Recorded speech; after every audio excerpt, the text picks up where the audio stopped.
The world outside has finally gone quiet. Not the kind of quiet that comes in the late afternoon when people are still moving behind closed doors, or the kind that settles briefly between the end of dinner and the beginning of evening television. This is the full, deep quiet that arrives only after midnight, when the last car has passed, the last dog has stopped barking, and even the distant hum of the highway has faded into something you feel more than hear. The street lights stand alone now, casting their amber glow onto empty sidewalks, and the houses along your street have all gone dark, one by one, like candles being gently blown out. Curtains are drawn. Porch lights turned off. The day has finally, completely let go. So before you get comfortable, take a moment to like the video and subscribe, but only if you genuinely enjoy what I do here. And let me know in the comments where you're tuning in from and what time it is for you. It's always fascinating to see who's joining us from around the world. The sounds that filled the daylight hours have vanished. No lawnmowers. No children shouting. No deliveries being made or doors slamming shut. Even the birds have gone silent. What remains is a kind of stillness that presses gently against the windows, that settles into the corners of rooms, that makes the house feel both smaller and larger at the same time. And in this stillness, your bed begins to pull at you. Not with force, but with a quiet insistence. Your body knows it's time. Your legs are tired. Your back aches in that familiar way. Your eyes are heavy and you've turned off the lamp, and the room is dark now, save for the faint glow of the clock or the sliver of light that sneaks in from the hallway. You lie down. You pull the blanket up. You adjust the pillow. You close your eyes. And you wait for sleep. But your body, though still, does not mean your mind follows. Your mind, in fact, seems to wake up just as the world outside goes to sleep. There's something about this hour, this particular quality of darkness, that makes everything feel both more intimate and more vast. The bedroom that you know so well in daylight becomes unfamiliar territory. Shadows pool in corners you never noticed during the day. The ceiling seems higher. The walls seem to breathe. And you, lying in the center of it all, feel small and ancient at the same time. The silence in your room is not truly silent. You notice this now lying there in the dark. There's the clock on the wall, ticking in that steady, unbothered rhythm it's kept for years. There's the occasional creak of the floorboards as the house shifts and settles, the way old houses do when the temperature drops at night. There's the hum of the refrigerator in the kitchen, a sound so constant during the day that you never notice it, but now, in the stillness, it becomes almost loud. The pipes in the walls make small sounds, little groans and sighs as water moves through them or doesn't move at all. And if you listen closely, you can hear the wind outside, not howling, just brushing past the windows, stirring the leaves in the trees, reminding you that the world is still turning even though it feels like it's paused. This silence is full. It's full of small sounds, yes, but it's also full of echoes.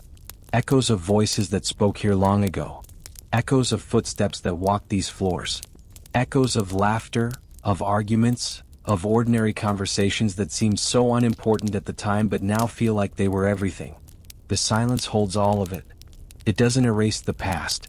It just makes room for it. And lying here, in the dark, you realize that silence is not the absence of sound. It's the presence of everything that came before. The day was loud in its own way, full of tasks and distractions, full of the noise of living. But the night is different. The night strips all that away. The night leaves you alone with what remains. And what remains, you're discovering, is more than you expected. The silence isn't empty at all. It's crowded with ghosts that aren't frightening, just familiar. They're the ghosts of who you were, who you loved, who loved you back. They fill the spaces between the ticking clock and the sighing pipes, and they wait patiently for you to acknowledge them. Sometimes you wonder if other people experience the night this way. If everyone lies awake listening to the house speak, or if it's something that comes only with age, only after you've accumulated enough years and enough memories to fill the silence. You wonder if young people, sleeping soundly in their beds, have any idea what's coming for them. If they know that one day the night will stop being a time of rest and will become instead a time of reckoning, a time of remembering, a time when the past becomes more vivid than the present. Your body has its own language at night, and it speaks whether you want to listen or not. There's the ache in your lower back, the one that's been there for years now, the one that flares up if you sit too long or stand too long or sleep in the wrong position. There's the stiffness in your knees, the way they protest when you shift your weight under the covers, the way they remind you of all the stairs you've climbed, all the miles you've walked, all the years you've carried yourself through the world. Your shoulders are tight. Your neck is sore. Your hands, resting on top of the blanket, feel heavy and worn, the joints swollen just slightly, the skin thin and marked with age spots you didn't have a decade ago. You try to find a comfortable position. You turn onto your side, but that pulls at your hip.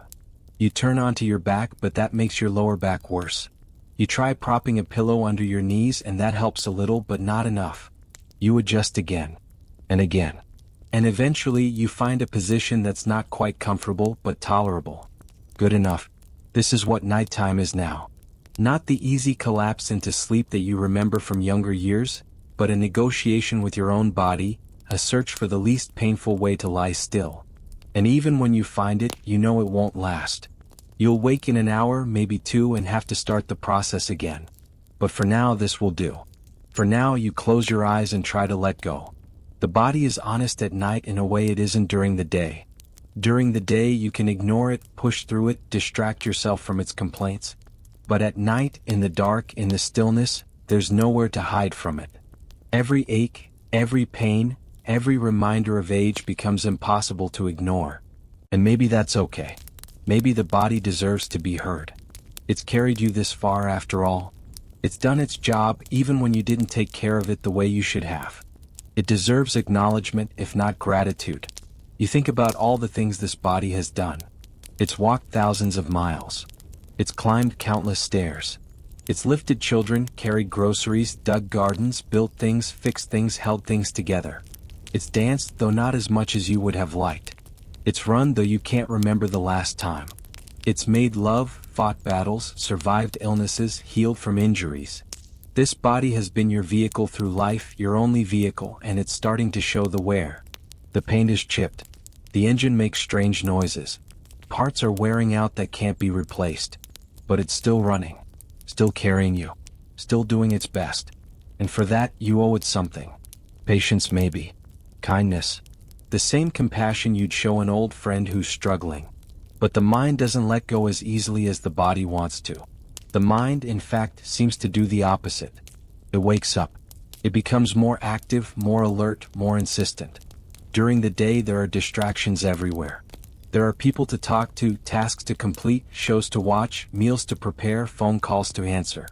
The day keeps you busy, keeps you moving, keeps your thoughts focused on the surface of things. But at night, all of that falls away. The distractions are gone. The tasks are finished. The phone is silent. And in the absence of all that noise, your mind turns inward. It goes looking for something to do, something to think about, something to occupy the space that the day used to fill. And what it finds, almost always, are memories. Memories that have been waiting, quietly, patiently, for this exact moment. Memories that know the night is when they can finally be heard.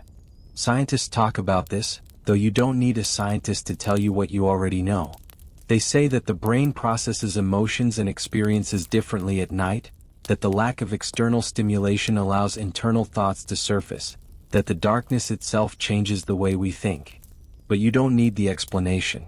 You just know that when the lights go out and the house goes quiet, the past comes back. Not always the same memories, not always in the same order, but they come. They always come. And tonight they're already beginning to stir, like animals waking from sleep, stretching, making themselves known. You can feel them gathering at the edges of your consciousness, waiting for their turn to speak. And you let them. Because what else is there to do? You can't fight them. You've tried that before and it never works. The memories always win. So you let them come. You let them wash over you. You let them take you where they want to go. There's a strange comfort in surrendering to them, in accepting that the night belongs to memory, that this is simply what happens when you've lived long enough to accumulate a past worth remembering.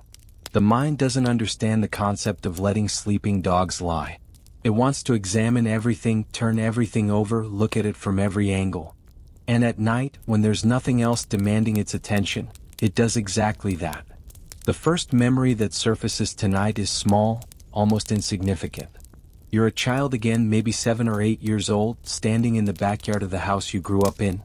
The grass is long and wet with dew and you're barefoot and the sun is just starting to rise and everything smells like summer.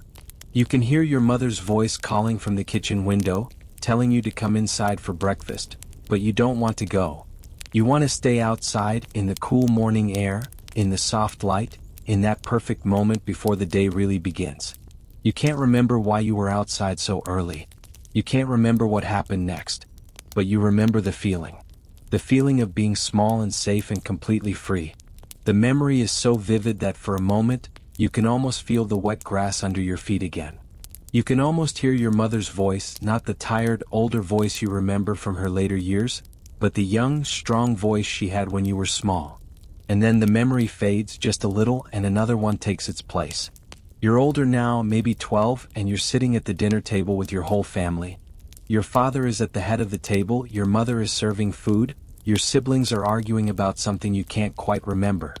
The radio is playing in the background. The windows are open and a breeze is coming through, and the smell of whatever your mother cooked is filling the room. You remember the weight of the silverware in your hand. You remember the pattern on the plates. You remember the sound of your father's laugh, deep and loud and rare. These are the memories that come first. The small ones. The ordinary ones. The ones you didn't think you'd remember, but somehow, your mind has kept them all these years. They're stored away somewhere deep, waiting for nights like this when there's nothing else to do but remember. And you realize lying here that these small memories are the ones you treasure most. Not the big events, not the milestones, not the moments you thought would matter forever. But these quiet, ordinary moments that felt like nothing at the time but now feel like everything. You remember the texture of the tablecloth, the way the light came through the kitchen window in the afternoons, the sound of the screen door slamming, the feeling of being part of something bigger than yourself. A family. A unit. A small universe that revolved around routines and rituals and the comforting predictability of home. That world doesn't exist anymore. Those people, some of them, are gone. That house belongs to someone else now. But the memories remain as clear and sharp as if they happened yesterday. And lying here in the dark, you're grateful for them. Grateful that your mind held on to these small treasures, these fragments of a life that felt ordinary then but feels precious now. The house you live in now is not the house you grew up in. You've lived here for decades, raised your own family here, made your own memories within these walls. But the house remembers. You can feel it sometimes lying here in the dark. You can feel the weight of all the years, all the lives that have passed through these rooms. There's the corner of the living room where your children used to build forts out of blankets and couch cushions. There's the door frame in the hallway where you marked their heights year after year, watching the lines climb higher and higher. There's the kitchen table where you've sat for thousands of meals, where you've paid bills and done homework and had long conversations late into the night. There's the bedroom at the end of the hall that used to belong to your oldest child, and then your youngest, and now it's just a guest room, waiting for visitors who don't come as often as they used to. The house holds all of it. Every moment. Every word. Every laugh and every tear. And at night, when you're lying here alone, you can almost hear it all echoing back. You can almost hear the sound of little feet running down the hallway. You can almost hear the arguments, the slammed doors, the apologies whispered in the dark. You can almost hear your own younger voice calling out for someone to turn down the music, to finish their homework, to come to dinner. The house remembers what you've forgotten. And it reminds you gently that you were here. That you lived here. That this place is full of you. Houses are like that, you think. They absorb the lives lived inside them. They hold on to the energy, the emotion, the presence of everyone who's ever called them home. And this house, your house, has absorbed so much. It knows you better than almost anyone. It knows your routines, your habits, the way you move through its rooms. It knows the sound of your footsteps, the weight of your body settling into your favorite chair, the way you sigh when you're tired or frustrated or content. The house is your witness. It's been watching all along. And somehow that's comforting. Even when you're alone, you're not really alone. The house is here. The memories are here. The past is here, living alongside the present, invisible but undeniable. You walk through these rooms during the day and you see what's here now, but at night, lying in the dark, you see what was here then. You see your children, young again, alive with energy and possibility. You see your spouse, younger, healthier, full of the vitality that age slowly took away. You see yourself, moving through the rooms with purpose and strength, not yet slowed by time, not yet worn down by loss. The house is a time machine in its way. It holds all the versions of you, all the versions of everyone who's lived here. And at night, those versions come alive again. They walk the halls. They sit at the table. They laugh in the living room. And you, lying in bed, are surrounded by ghosts that feel more real than anything else. When you were young, sleep was easy. You remember that now, though it feels like a lifetime ago. You remember lying down at night and closing your eyes and simply disappearing into sleep, the way a stone disappears into water. No tossing. No turning. No lying awake for hours. You would climb into bed, pull the covers up, and that was it. Gone. And in the morning you would wake up rested, your body light and loose, your mind clear and ready. You didn't think about it then. You didn't appreciate it.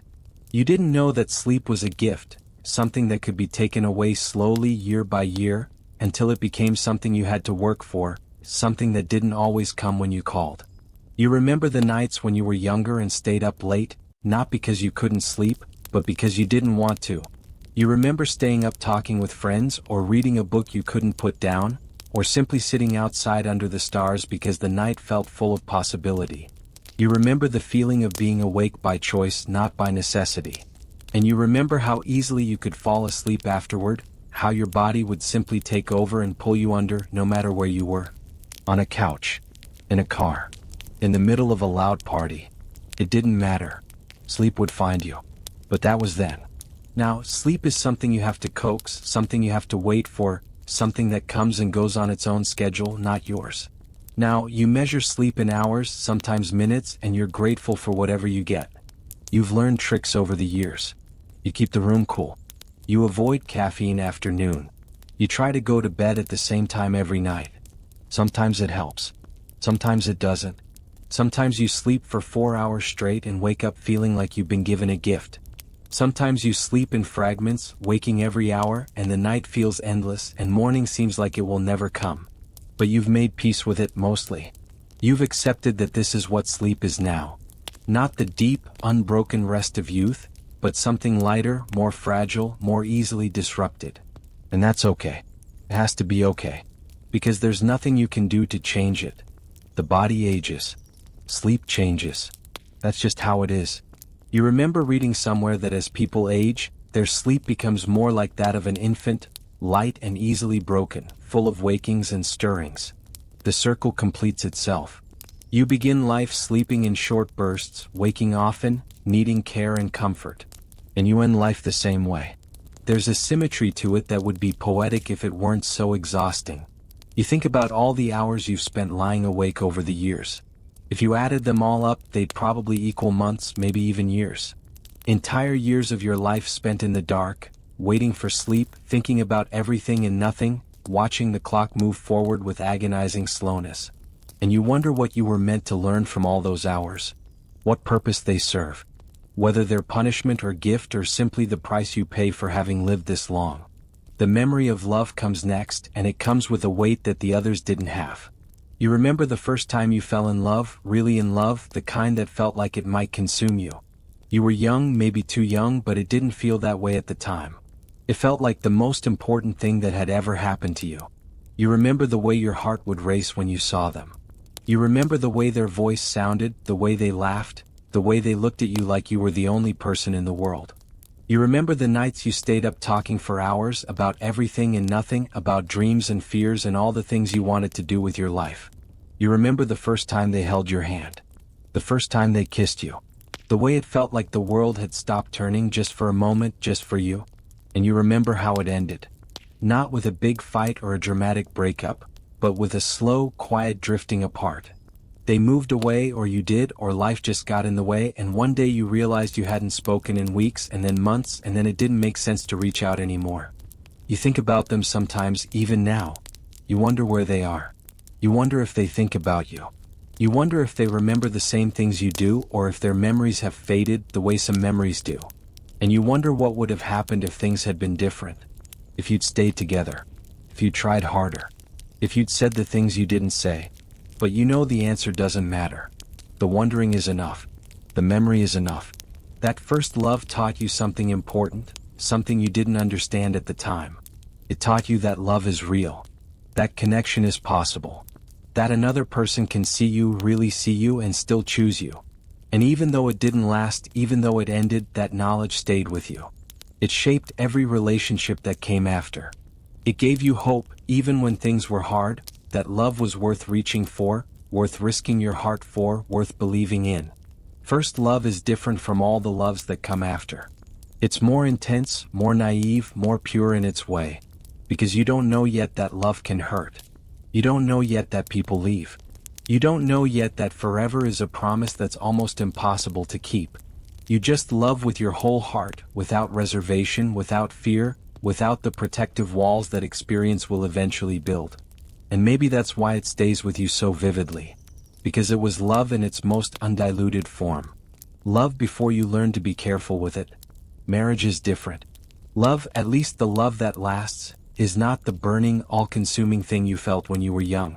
It's quieter, steadier, less exciting maybe, but also less fragile.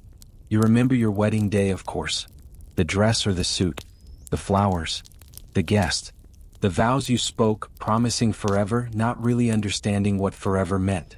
You remember the early years when everything still felt new, when you were still learning each other, still figuring out how to live together, how to share space and money and decisions. You remember the fights, the ones that felt so important at the time but now seem so small.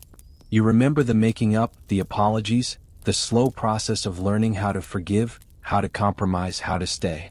And you remember the middle years, the ones that blur together, the ones filled with work and children and routines. The years when you were too busy to think about love, too tired to make grand gestures, too focused on survival to notice whether you were happy or not. But you stayed. And so did they. And somewhere in all of that, in all the ordinary days and quiet nights, love became something different. It became the sound of their breathing beside you in bed. It became the way they knew how to make your coffee. It became the silence you could share without feeling the need to fill it. Marriage, you realize now, is not about the big moments. It's about the small ones. It's about showing up, day after day, even when it's hard. Especially when it's hard. And lying here in the dark, you're grateful for that. You're grateful for the quiet, steady love that doesn't burn, but doesn't go out either. Or maybe you're lying here alone because they're gone now, and the bed feels too big without them, and you find yourself reaching for them in the night even though you know they're not there. And that's a different kind of love, isn't it? The love that remains even after the person is gone. The love that lives in memory, in habit, in the empty space beside you. That love is just as real, just as powerful, just as defining as the love you felt when they were here. Maybe more so. Because it's a love that asks for nothing in return. It's a love that exists purely because it can't do anything else. Because your heart doesn't know how to stop loving them just because they're not here anymore. You think about the last years you had together. How you took care of each other as bodies failed and minds slowed. How you learned a different kind of intimacy, one built not on passion but on patience, not on desire but on devotion. How you held their hand through doctor's appointments and hospital stays. How you watched them diminish slowly day by day, and how powerless you felt to stop it. And you think about the last conversation, the last coherent moment, the last time they knew who you were. And you think about what came after, when they were gone and you had to figure out how to be a person again instead of half of a pair. How you had to relearn everything. How to cook for one. How to make decisions alone. How to fill the hours that used to be filled with their presence. It's been years now maybe, but the absence is still there. Still sharp. Still real. The bed still feels too big. The house still feels too quiet. And you still reach for them sometimes, in that half-awake moment between sleep and waking, before you remember that they're gone. Parenting though, that's where the memories get loud. That's where the emotions rise up, unbidden, and fill your chest until it's hard to breathe. You remember the first time you held your child. The weight of them in your arms. The softness of their skin. The smell of their hair. The way they looked at you with those wide, trusting eyes, and you realized with a kind of terror that this tiny person was depending on you for everything. You remember the sleepless nights, the endless feedings, the crying you couldn't always soothe. You remember the fear. The constant, gnawing fear that you were doing it wrong, that you were failing, that you weren't enough. And you remember the joy too. The milestones. The first smile. The first word. The first steps. The way they ran to you when they were scared or hurt. The way they wrapped their arms around your neck and held on tight. The way they made you feel like the most important person in the world. You remember trying to protect them from everything. From pain. From disappointment. From the world's sharp edges. But you couldn't. You couldn't protect them from everything. You couldn't always fix what was broken. You couldn't always make things better no matter how much you wanted to. And that was the hardest part. Knowing that your love, as deep and fierce as it was, wasn't always enough. You remember the moments you lost your temper. The times you were too harsh, too impatient, too wrapped up in your own stress to see what they needed. You remember the guilt that came after, the apologies you made, the promises you tried to keep. And you remember watching them grow up, watching them pull away from you, slowly at first and then all at once. Watching them become their own people, with their own lives, their own problems, their own paths. And you remember the strange, painful pride that came with that. The pride of knowing you'd done your job, you'd raised them to be independent, to be strong, to be capable of living without you. But also the ache of knowing that they didn't need you the way they used to. That they were moving forward and you were standing still, and that was exactly how it was supposed to be, even though it hurt. Parenting is the longest, hardest, most rewarding thing you've ever done. And even now, even though they're grown, even though they have their own families, their own responsibilities, you still worry about them. You still want to protect them. You still feel that pull in your chest when you think about them, that mix of love and pride and fear and hope that never goes away no matter how old they get, no matter how old you get. They're still your children. They'll always be your children. And that bond, that connection, is something that time and distance can't break. You remember specific moments with such clarity it's almost painful.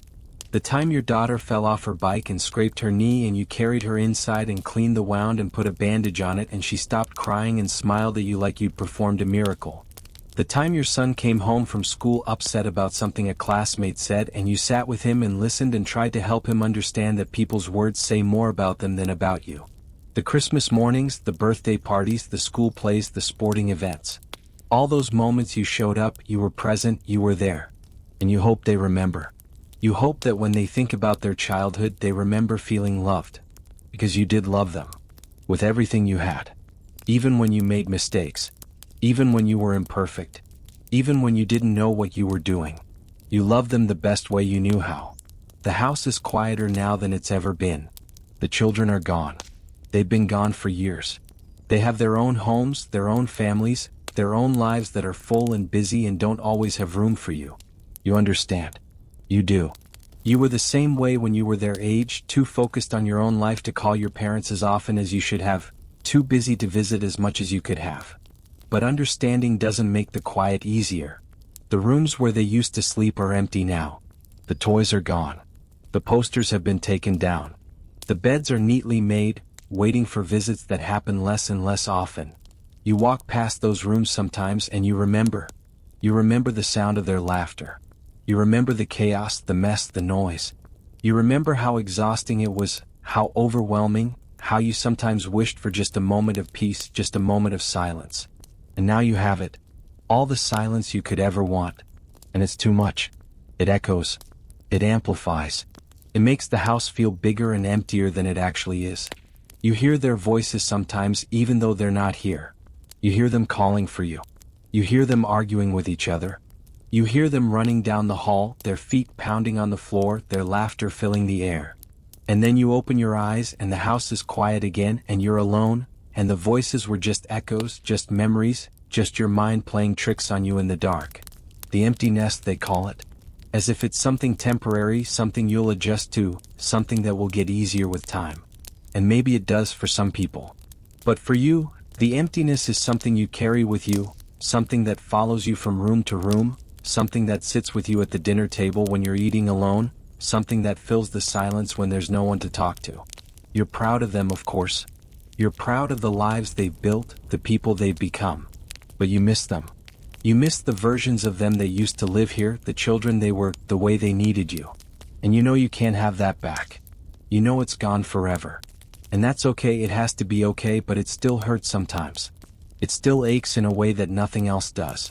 You think about the phone calls, the brief check-ins, the rushed conversations where they're clearly distracted, clearly busy with their own lives.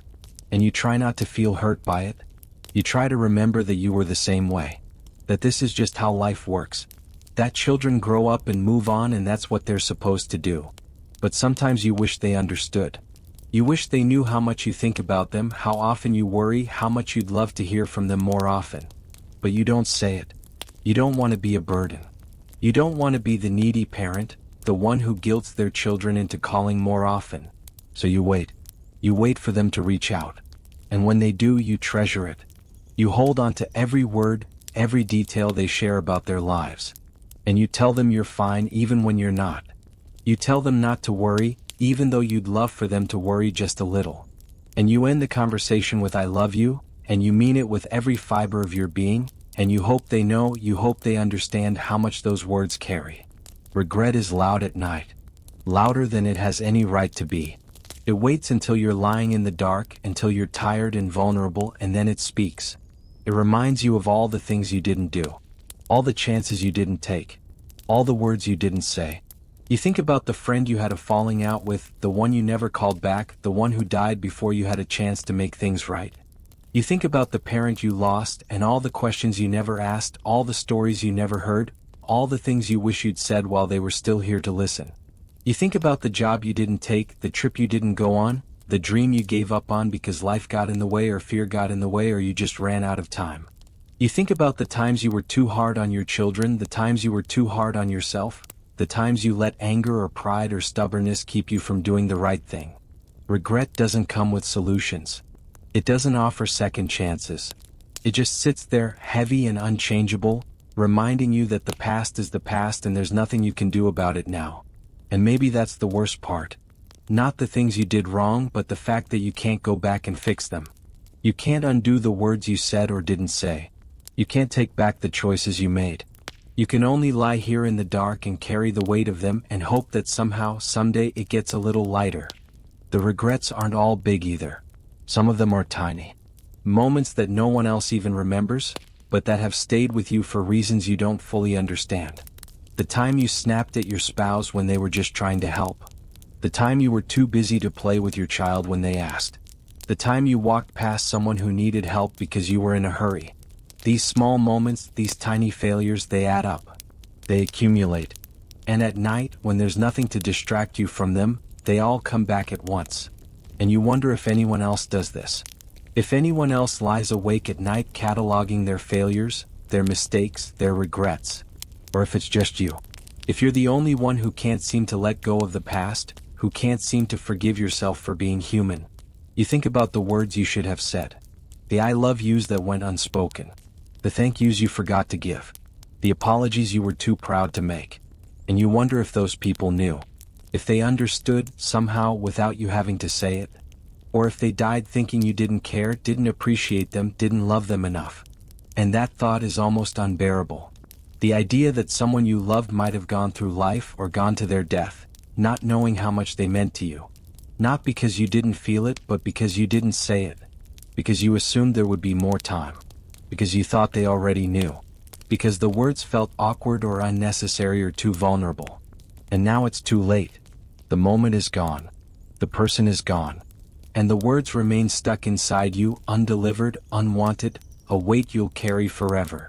But forgiveness does come, eventually. Not all at once and not for everything, but it comes. You start to forgive yourself for the things you can't change. You start to understand that you did the best you could with what you had, with what you knew, with the person you were at the time. You weren't perfect. No one is. You made mistakes. Everyone does. But you also tried. You showed up. You loved the people you loved as well as you knew how. And that has to count for something. You forgive the people who hurt you too. Not because what they did was okay, but because holding on to the anger is too exhausting, because you don't want to carry it anymore, because you've realized that forgiveness is not something you give to them. It's something you give to yourself. It's the act of putting down a weight you've been carrying for too long. And as you lie here in the dark, you feel it start to lift. Just a little. Just enough. The regret is still there, and maybe it always will be, but it's quieter now. Softer. It doesn't shout anymore. It just whispers. And you can live with that. You can let it be there in the back of your mind without letting it take over. You can make room for it without giving it all the space. And that, you realize, is a kind of peace. Not the absence of regret, but the ability to coexist with it. To acknowledge it without being consumed by it. To accept that you're a person who made mistakes and also a person who did good things, and both of those things can be true at the same time. Forgiveness, you're learning, is not a single moment. It's not something you do once and then it's done. It's a practice. It's something you have to choose over and over again, every time the regret comes back, every time the guilt tries to take over. And some days it's easier than others. Some days you wake up and the weight is lighter and you feel like you've made progress. And some days it's back as heavy as ever and you have to start all over again. But that's okay. That's part of being human. Part of being alive. Part of the messy, complicated process of learning how to live with yourself, with your past, with all the things you can't change. You've learned that perfection is not the goal. The goal is simply to keep trying. To keep choosing forgiveness, choosing compassion, choosing to believe that you were doing your best even when your best wasn't always good enough. And slowly, over time, that practice becomes easier. The voice of self-criticism gets quieter. The voice of self-compassion gets louder. And you start to understand that you are allowed to be human. You are allowed to have made mistakes. You are allowed to forgive yourself and move forward, carrying the lessons but not the shame. Loss is different. Loss doesn't soften. Loss doesn't quiet down. Loss stays loud even when everything else fades. You think about the people you've lost, and the ache is as sharp now as it was the day they left. Your spouse maybe. The person you spent decades with, the person who knew you better than anyone, the person whose absence has left a hole so big you're not sure how you're still standing. You remember the last conversation you had. The last time you held their hand. The last time you said I love you. And you remember the moment they were gone, the moment the world shifted, the moment you realized you were going to have to figure out how to live without them. You think about your friends, the ones who are gone now, the ones you used to call, the ones you used to laugh with, the ones who understood you without needing explanations. You remember the funerals, the memorial services, the quiet moments after, when everyone went home and you were left alone with the realization that they were really gone, that you'd never see them again, never hear their voice again, never get to say the things you didn't say. And you think about the people who are still here but who feel far away. The ones you've drifted from. The ones whose lives have moved in different directions. The ones you miss even though they're still alive. Loss is not just about death. It's about distance. It's about change. It's about the slow, inevitable way people slip out of your life, one by one, until you look around and realize how few are left. And lying here in the dark, you feel the weight of all that absence. You feel the empty spaces where people used to be. And you wonder how much more you can lose before there's nothing left. But then you remember that you're still here. That you're still breathing. That you're still capable of feeling this pain, this grief, this overwhelming sense of loss. And if you can feel it, that means you're still alive. That means there's still something left. Grief, you've learned, is just love with nowhere to go. It's all the love you still have for the people who are gone, all the things you still want to say, all the ways you still want to show them how much they mattered. And that love doesn't die just because the person is gone. It stays with you. It lives inside you. It becomes part of who you are. And maybe that's okay. Maybe carrying that love, that grief, that ache, is a way of honoring them. A way of keeping them with you. A way of saying that they mattered, that they changed you, that they'll never be forgotten. You think about the different kinds of loss. There's the sudden loss, the kind that comes without warning, that leaves you reeling and shocked and unable to comprehend what just happened. And there's the slow loss, the kind you see coming for months or years, the kind where you watch someone fade away gradually, where you get to say goodbye but it never feels like enough. You're not sure which is worse. The sudden loss leaves you with so many things unsaid, so many moments you didn't treasure because you didn't know they were the last. But the slow loss is its own kind of torture, watching someone you love diminish, knowing what's coming but being powerless to stop it. Either way, the end result is the same. They're gone. And you're here. And you have to figure out how to keep living in a world that no longer contains them. Your body gives you warnings now, warnings you can't ignore. You notice things you didn't notice 10 years ago, 20 years ago. You notice the way your heart beats a little unevenly sometimes, the way your breath catches when you climb the stairs, the way you get dizzy if you stand up too fast. You notice the pills on your nightstand, the ones you have to take every morning, the ones that keep your blood pressure down or your cholesterol in check or your heart beating the way it's supposed to. You notice the appointments on the calendar, the doctor visits that seem to come more and more often, the tests they want to run, the scans they want to do, the concerned looks they give you when they think you're not paying attention. You're not afraid exactly.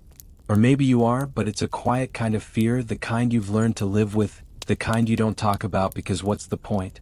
You know your body is breaking down. You've known it for a while. You can feel it in your bones, in your joints, in the way your energy drains faster than it used to, in the way sleep doesn't restore you the way it used to. You're not ready to go.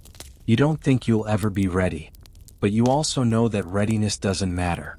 The body does what it does. Time does what it does. And all you can do is be here for as long as you can, and try not to think too hard about what comes after. The body's warnings are gentle at first. A twinge here. An ache there. Things you can ignore, things you can explain away. But over time they get louder. They become harder to dismiss. And eventually you have to listen. You have to acknowledge that you're not invincible, that you're not immune to the passage of time, that your body is not going to last forever. And that's a strange realization to come to. Because for so long your body was just there. It worked. It did what you asked it to do. It carried you through the world without complaint. But now it's demanding attention. It's insisting that you notice it, care for it, respect its limitations. And you try. You really do. You eat better. You move more. You take your medications. You go to your appointments. But you also know that none of it is going to stop what's coming. It might slow it down, might buy you a little more time, but it's not going to stop it. And that's a hard truth to live with. But it's the truth nonetheless. You think about your mortality more often now. Not in a morbid way, but in a matter-of-fact way. You know that you're closer to the end than to the beginning. You know that you have fewer years ahead of you than behind you. And that knowledge changes things. It makes you think about what matters, about how you want to spend the time you have left. It makes you think about legacy, about what you'll leave behind, about how you'll be remembered. And sometimes those thoughts are comforting and sometimes they're terrifying. Because you're not sure you've done enough, been enough, left enough of a mark. You're not sure that when you're gone, anything will remain to prove that you were here at all. The world has changed so much and you've been here to watch it all. You remember when phones were attached to walls, when you had to get up to change the channel on the television, when letters took days to arrive and that was just how it was. You remember when the internet was something only young people understood, when computers were big and clunky and intimidating, when the idea of carrying a phone in your pocket seemed like something out of science fiction. And now look at it. Everyone walking around with their faces in their screens, talking to people who aren't there, living lives that seem to exist more online than in the real world. You don't understand it, not really. You've tried. You've learned how to send an email, how to look something up on the internet, how to video call your grandchildren when they're too far away to visit. But it's not natural to you. It doesn't feel right. You miss the way things used to be, when people talked to each other face to face, when connection meant being in the same room, when the world moved a little slower and that was okay. You've watched the world change in other ways too. You've watched neighborhoods transform, watched buildings go up and come down, watched stores you used to love close their doors forever. You've watched people change too. You've watched friends grow old, watched them get sick, watched them disappear.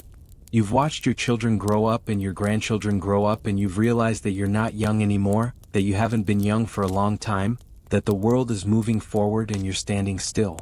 And that's okay. It has to be okay. Because there's nothing you can do about it. The world keeps turning with or without you. And all you can do is watch and remember and hold on to the things that still matter.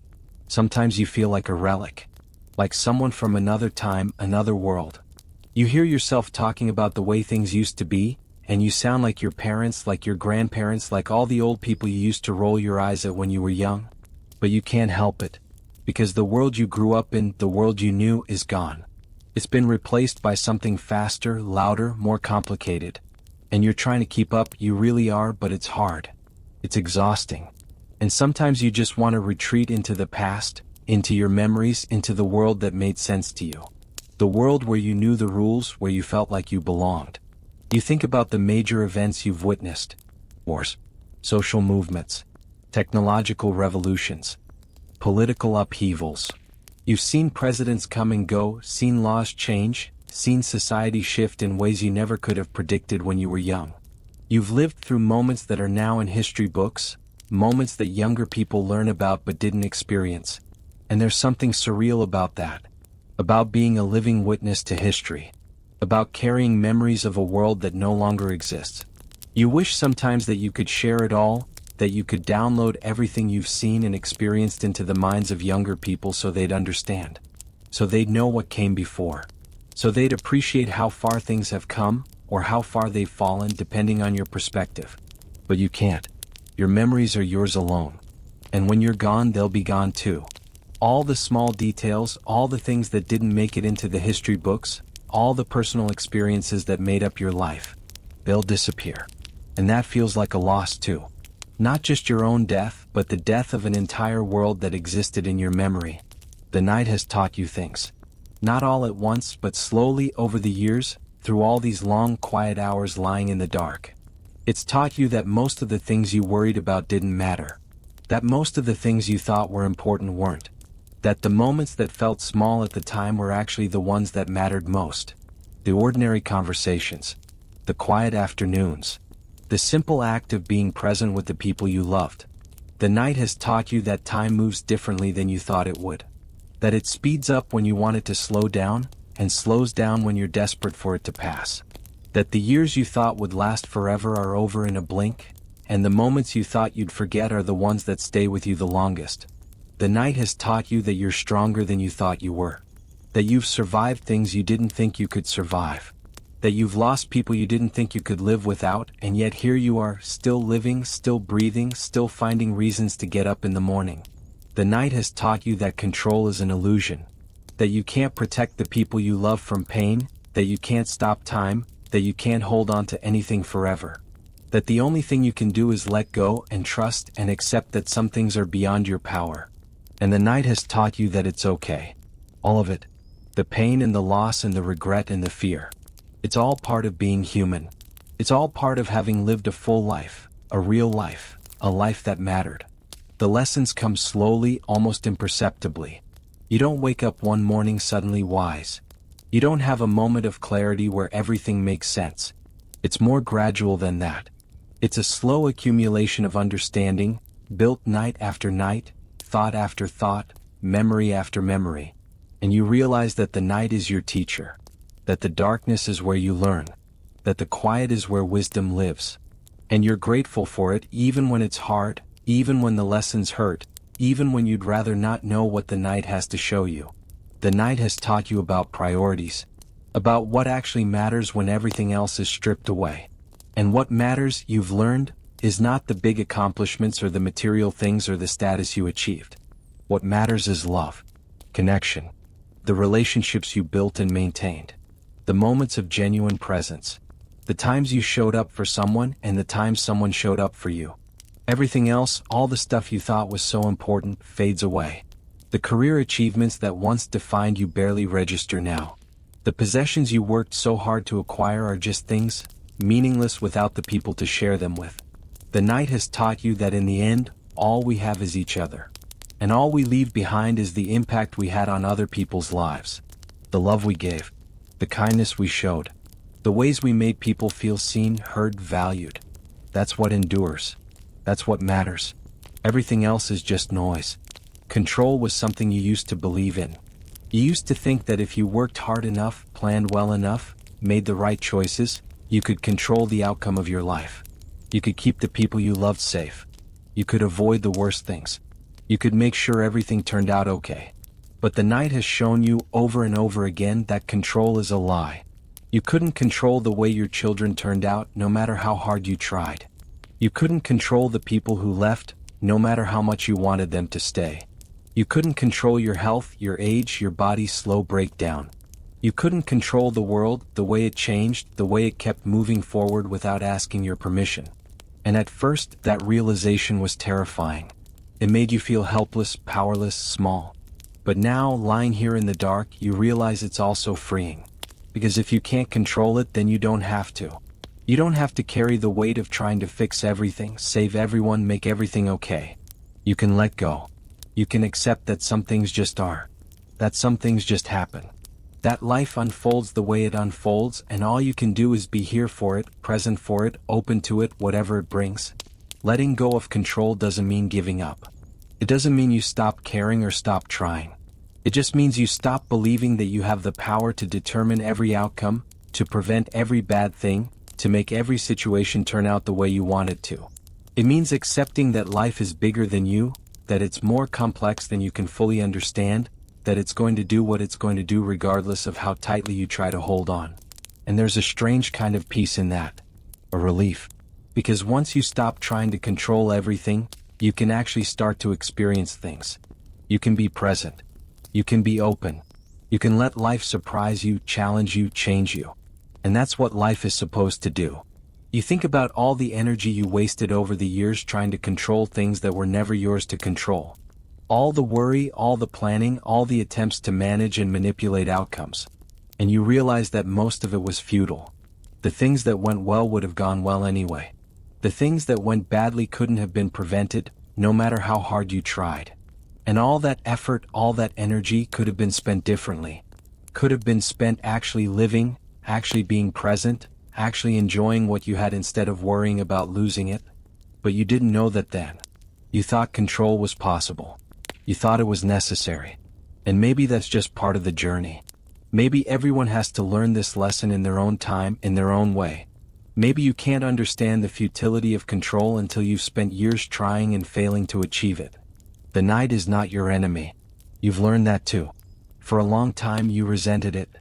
You resented the sleeplessness, the memories, the way it made you confront things you'd rather not think about. But now you understand. The night is not here to punish you. It's here to hold you. It's here to listen. It's here to give you space to feel all the things you don't have time to feel during the day. The night is patient. It doesn't rush you. It doesn't demand anything from you. It just lets you be. It lets you remember. It lets you grieve. It lets you think. And when you're ready, when you've felt what you need to feel, it lets you rest. The darkness is not empty. It's full. Full of memory, full of emotion, full of presence. And lying here, wrapped in it, you realize that you're not alone. You're held by something bigger than yourself. Something quiet and steady and safe. The night is your companion, your witness, your friend. And you're grateful for it. You're grateful for the space it gives you. You're grateful for the way it listens without judgment. You're grateful for the way it lets you be exactly who you are, with all your pain and all your love and all your messy, complicated humanity. The night has become sacred to you in a way you never expected. It's no longer something to fear or fight against. It's a gift, a sanctuary. A place where you can be honest with yourself in ways you can't be during the day. During the day you have to put on a face. You have to be strong, be capable, be the person everyone expects you to be.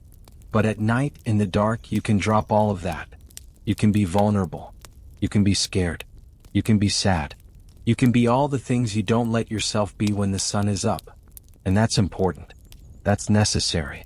Because those feelings don't go away just because you don't acknowledge them during the day. They just wait. And the night gives them permission to come out, to be felt, to be honored. You've developed a relationship with the night over the years. You know its rhythms, its moods, the way it changes with the seasons. You know which hours are the hardest, when the memories are loudest, when the loneliness is most acute. And you know which hours are the softest, when sleep might finally come, when peace feels almost possible. The night is predictable in its unpredictability. You never know exactly what it will bring, but you know it will bring something. And you've learned to trust that. To trust that whatever the night offers, you can handle it. Because you've handled it before. Every night. For years. Your thoughts are starting to soften now. You can feel it. The sharp edges are dulling. The loud memories are getting quieter. Your breathing is slowing down, deepening, settling into a rhythm that feels almost automatic. Your muscles, which have been tense for hours, are finally starting to let go. Your shoulders drop. Your jaw unclenches. Your hands, which were gripping the blanket, relax and fall open. Your mind, which has been racing, circling, pulling you through memory after memory, is finally starting to quiet. The thoughts are still there, but they're not as insistent. They're not demanding your attention the way they were before. They're just drifting now, like leaves on water, moving slowly, gently, without effort. You're not trying to sleep anymore. You're not fighting it. You're not lying here waiting for it, frustrated by its absence. You're just here. Just breathing. Just being. And that's enough. That's all you need to do. Just be here. Just let the night hold you. Just let your body rest. Sleep will come when it's ready. Or it won't. And either way, it's okay. You're okay. You're here. You're alive. And that's all that matters. The transition from waking to sleeping is subtle, more subtle than it used to be. There's no clear moment when you cross over. It's more like a gradual fading, a slow dissolving of consciousness. Your thoughts become less coherent, less connected. They start to drift in directions that don't quite make sense. Images appear that you didn't consciously summon. Voices speak that you don't recognize. And you let it all happen. You don't fight it. You don't try to make sense of it. You just let your mind do what it needs to do. You let it wander, let it drift, let it take you wherever it wants to go. There's a moment, brief and fleeting, where you're aware that you're falling asleep. Where you can feel yourself letting go, feel yourself slipping away from consciousness. And in that moment, there's a small flutter of fear. A tiny panic at the loss of control, at the vulnerability of surrendering to sleep. But then it passes. The fear dissolves. And you let go. You trust the night. You trust your body. You trust that you'll wake up again in the morning, and if you don't, well, that's okay too. Because you've made peace with it. With all of it. And that peace, that acceptance, is what finally allows sleep to come. The memories that were so loud before are softening too. They're not gone. They'll never be gone. But they're not shouting anymore. They're not demanding to be felt. They're just there, in the background, like a radio playing quietly in another room. You can hear them if you listen, but you don't have to listen. You can let them be. You can let them exist without letting them take over. The people you've lost are still with you. They always will be. But the ache of their absence is gentler now. It's not as sharp. It's not as heavy. It's just a quiet presence, a reminder that they were here, that they mattered, that they shaped you. The regrets are still there too. The things you wish you'd done differently. The words you wish you'd said. But they're not as loud. They're not as punishing. They're just part of your story. Part of who you are. And you can carry them without being crushed by them. You can make peace with them. You can forgive yourself for being human. The night has done its work. It's let you remember. It's let you feel. It's let you be with all of it, the good and the bad, the joy and the pain. And now it's letting you rest. It's letting you put it all down just for a little while. It's letting you close your eyes and breathe and be still. And that's a gift. That's a grace. That's what the night was always meant to give you. You realize that this process, this nightly journey through memory and emotion, is not random. It's not meaningless. It's your mind's way of processing, of integrating, of making sense of a life lived. Every night you sort through the pieces of who you are, who you were, who you wanted to be. And slowly, over time, you come to understand yourself better. You come to accept yourself more fully. You come to make peace with the life you've lived, with all its beauty and all its imperfection. The memories that surface aren't punishment. They're gifts. They're reminders that you lived, that you loved, that you mattered. They're proof that your life was full, even when it was hard. Especially when it was hard. Because the hard moments are the ones that shaped you, that made you who you are. And who you are, you're finally starting to understand, is enough. You're still here. That's something, isn't it? After all these years, after all the loss and the pain and the change, you're still here. Still breathing. Still thinking. Still feeling. Still waking up every morning and finding a reason to keep going. That takes strength. More strength than you probably give yourself credit for. You've survived things that felt unsurvivable. You've lost people you thought you couldn't live without, and yet you kept living. You've faced fears that felt overwhelming, and yet you didn't break. You bent, maybe. You stumbled. You fell. But you got back up. You kept going. And that's no small thing. Being here at this age with all you've been through is an accomplishment. It's a testament to your resilience, your stubbornness, your refusal to give up even when giving up would have been easier. You're still here. And that means you still have something to give. Something to offer. Something to be. Maybe it's just your presence. Maybe it's just the way you love the people in your life quietly without needing anything in return. Maybe it's just the way you show up, day after day, even when it's hard. But it matters. You matter. And lying here in the dark, you let yourself feel that. You let yourself be proud of it. You let yourself acknowledge that you've done something worthwhile just by being here, just by staying, just by continuing to exist in a world that sometimes feels like it's trying to erase you. You're still here. And that's enough. You don't have to be extraordinary. You don't have to achieve great things or leave a grand legacy. You just have to be here. Be present. Be yourself. And that's more than enough. The world is better because you're in it, even if you can't always see how, even if you sometimes doubt it, even if the evidence isn't always clear. You matter. Your life matters. And the fact that you're still here, still trying, still caring, still loving is proof of that. You think about all the ordinary days that made up your life. All the mornings you woke up and went about your business. All the meals you cooked, the conversations you had, the small kindnesses you showed. And you realize that those ordinary days, those unremarkable moments, they're what life actually is. Not the big events, not the milestones, but the daily act of showing up. Of being present.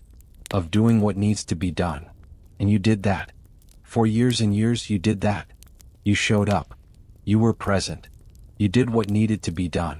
And that's heroic in its way. That's worthy of respect and admiration. Because it's not easy. It's never been easy. But you did it anyway. The night is holding you now. You can feel it.